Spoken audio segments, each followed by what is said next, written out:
Halo, Assalamualaikum warahmatullahi wabarakatuh. Kembali lagi bersama saya, Sherly Octavia.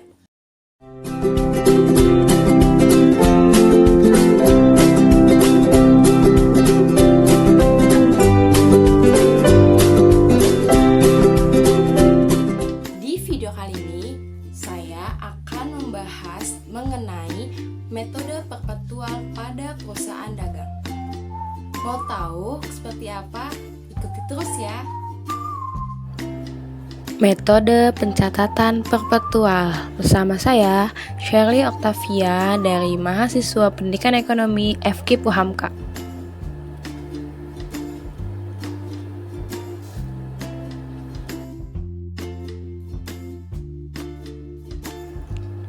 Sebelum mengetahui apa itu metode perpetual, mari kita bahas apa itu perusahaan dagang. Perusahaan dagang adalah perusahaan yang bergerak dalam bidang perdagangan, barang, dan kegiatan utamanya adalah menjual barang. Selain itu, perusahaan dagang tidak menjalankan proses produksi dalam artian mengolah bahan baku. Dalam artian, perusahaan dagang yaitu kegiatannya membeli barang, menyimpan, dan menjualnya untuk mendapatkan keuntungan. Metode pencatatan persediaan perusahaan dagang terbagi menjadi dua. Yang pertama metode periodik, yang kedua metode perpetual. Di sini kita akan membahas mengenai metode perpetual. Apa itu metode perpetual? Metode perpetual adalah metode di mana pencatatan dilakukan setiap waktu secara terus-menerus berdasarkan transaksi pemasukan dan pengeluaran persediaan barang, serta retur atas pembelian barang yang dilakukan oleh sebuah buku. Metode pencatatan ini disebut dengan metode buku.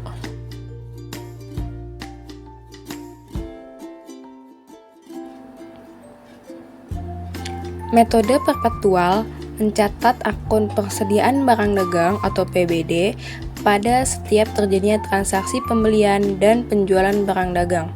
Dengan metode perpetual ini, maka saldo persediaan barang dagang selalu dapat diketahui, dan juga metode perpetual ini mencatat akun harga pokok penjualan atau HPP pada saat setiap terjadinya transaksi penjualan barang dagang. Oleh karenanya, pada akhir periode perusahaan tidak perlu melakukan pencatatan jurnal penyesuaian untuk akun persediaan barang dagang dan akun harga pokok penjualan.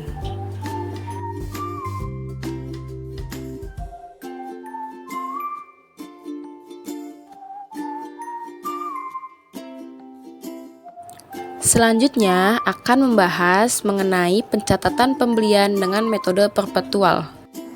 Yang pertama yaitu pembelian barang dagang secara tunai.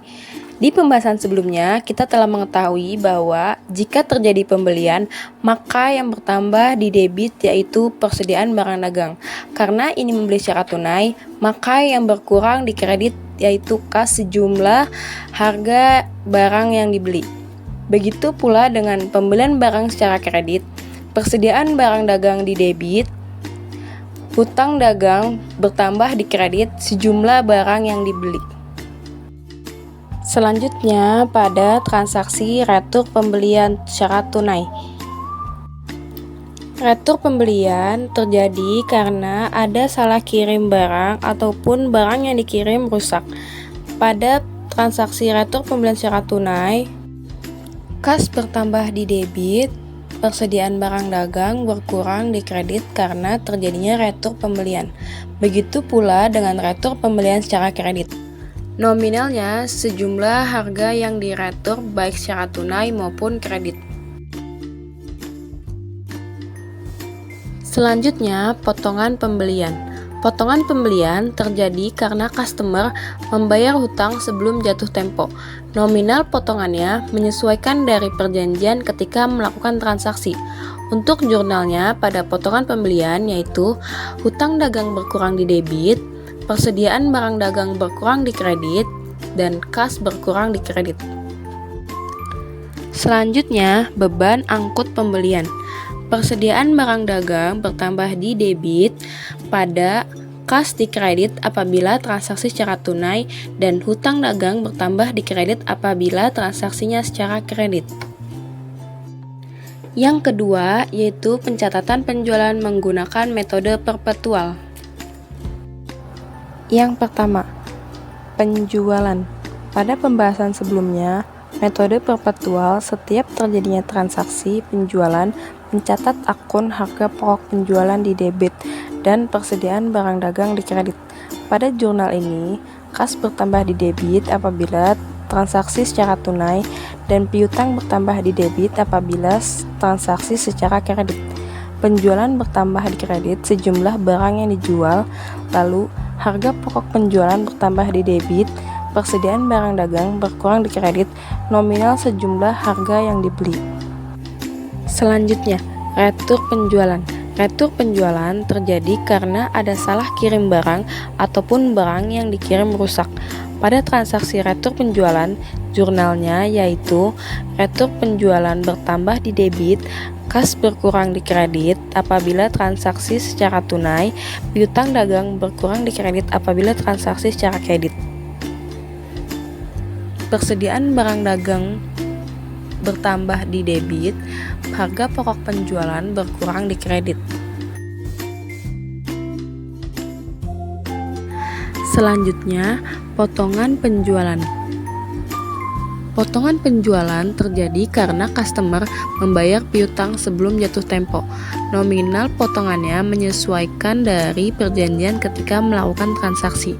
Pada potongan penjualan ini, jurnalnya yaitu kas bertambah di debit karena customer membayar piutang, potongan penjualan bertambah di debit karena customer membayar piutang sebelum jatuh tempo, dan piutang berkurang di kredit karena customer melunasi piutang. Nominalnya, sejumlah harga pada saat penjualan dikurangi retur apabila terjadi retur penjualan. Sampai pencatatan penjualan, apakah teman-teman dapat mengerti? Jika belum, bisa bertanya di kolom chat. Setelah memahami penjelasan yang sudah saya jelaskan mengenai metode perpetual dan pencatatannya, selanjutnya latihan transaksi perusahaan dagang menggunakan metode perpetual. Latihan soal dimulai dari pencatatan pembelian terlebih dahulu. Mari kita bahas sama-sama ya.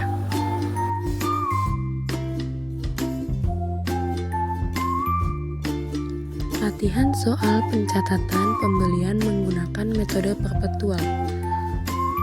Tanggal 2 Mei, PT Maju Jaya membeli TV kepada toko Alexa sebanyak 10 pieces seharga 2 juta dengan syarat 2/10 N/30. Mari kita bahas sama-sama ya. Informasi yang pertama yaitu syarat 2/10 N/30. Artinya, PT Maju Jaya membeli TV secara kredit. Informasi yang kedua yaitu PT Maju Jaya membeli TV sebanyak 10 pieces. Jika dikalikan 10 pieces dikali 2 juta, maka mendapatkan nominal 20 juta. Maka jurnalnya yaitu persediaan barang dagang di debit 20 juta, hutang dagang bertambah di kredit seharga 20 juta.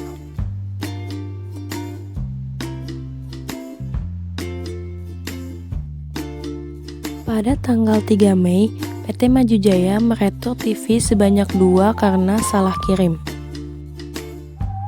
Maka jurnalnya yaitu hutang dagang berkurang di kredit, persediaan barang dagang berkurang di kredit. Nominalnya 2 juta dikali 2 TV seharga 4 juta.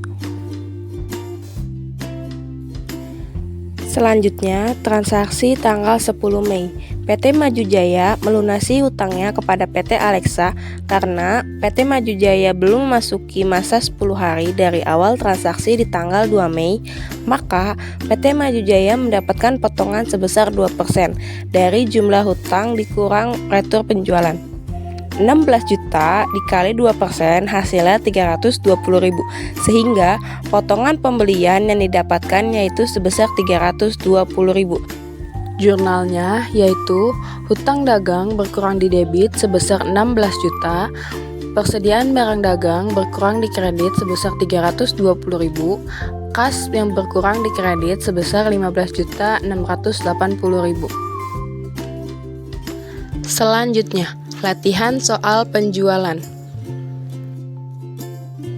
tanggal 4 Mei dijual kepada toko Sanjaya TV sebanyak 5 pieces seharga 2.300.000 dengan syarat 2/10 N/30, HPP 2 juta.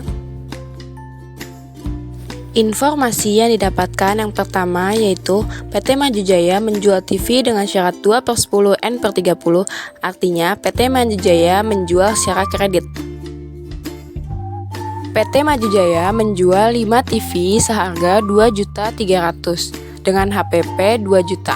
Maka jurnalnya yaitu piutang dagang bertambah di debit sebesar 11.500.000, penjualan bertambah di kredit sebesar 11.500.000, harga pokok penjualan bertambah di debit sebesar 10 juta, persediaan barang dagang berkurang di kredit sebesar 10 juta.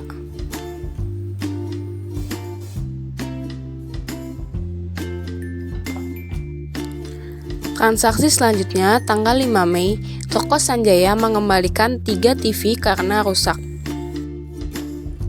Jurnalnya yaitu retur penjualan bertambah di debit sebesar 16.900.000, piutang dagang berkurang di kredit sebesar 16.900.000, persediaan barang dagang bertambah di debit sebesar 6 juta, harga pokok penjualan berkurang di kredit sebesar 6 juta. Nominal retur didapatkan dari penjualan tanggal 3 Mei sebesar 2.300.000 dan nominal HPP didapatkan dari nominal HPP pada saat transaksi tanggal 3 Mei. Transaksi selanjutnya yaitu tanggal 11 Mei, toko Sanjaya melunasi hutang kepada PT Maju Jaya. Karena toko Sanjaya belum memasuki waktu 10 hari, maka toko Sanjaya mendapatkan potongan sebesar 2%. Jurnalnya yaitu kas sebesar 4.508.000, potongan penjualan di debit sebesar 92.000, piutang dagang berkurang di kredit sebesar 4.600.000.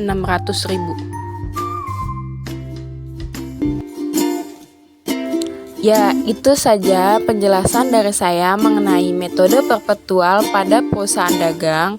Jika teman-teman belum ngerti, bisa bertanya di kolom chat. Dan jangan lupa klik tombol like, share, and subscribe channel ini. Sampai jumpa di channel berikutnya. Dadah. Wassalamualaikum warahmatullahi wabarakatuh.